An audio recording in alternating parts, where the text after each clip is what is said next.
النفاق كلام والمجامله كلام. ده انت جيت على وجع جامد قوي، بالذات في العمل في الشغل.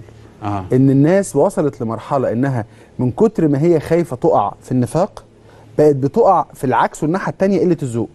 يعني واحد مثلا عنده مناسبه، مدير عنده مناسبه، فتلاقي واحد كده شايف ان اللي حواليه في 3 4 بينافقوه، فعشان ما يبقاش زيهم يعمل ايه؟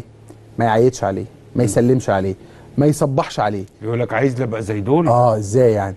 ويقول لك لا اصل انا مختلف، اصل انا. انت مختلف ايه؟ انت لدرجه ان بقى في تهمه كده، تهمه عند الموظفين، يقول لك ايوه يا عم ما انت صاحب المدير. طبعا يا سيدي، يا بخت من كان مش عارف ان ايه بخاله. ايه الحكايه؟ الحكايه ان الناس عندها فوبيا، عندها خوف اكتر من اللازم من ان يبقى شكله وحش او شكله منافق. فبدل ما يبقى منافق بقى عنيف، بقى قليل الذوق، بقى شخص مش محبوب في شغله. طب دي نعرفها ازاي؟ نعرفها ان كل انسان يكون عنده ثقه في نفسه اكتر من كده.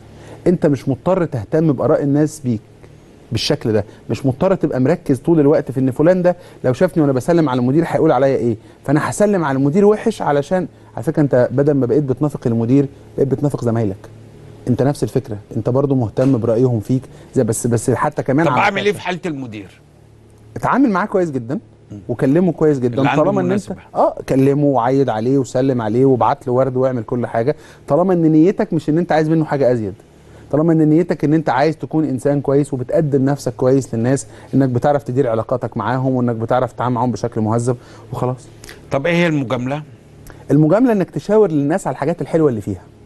خلي بالك بقى ان النفاق انت بتشاور الناس على الحاجات الحلوه اللي مش فيها.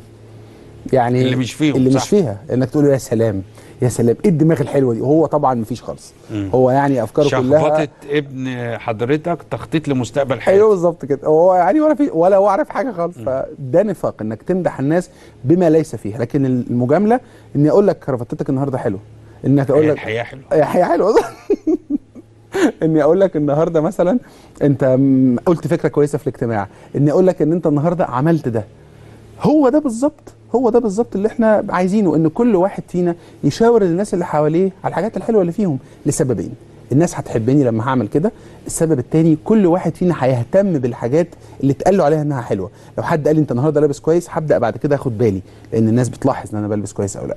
لو واحد قال لي انت النهارده كنت ساكت ساكت وطلعت قلت فكره في الجون، هتعلم بعد كده ان انا ما اقولش كلام كتير واستخدم خير الكلام ما قل ودل.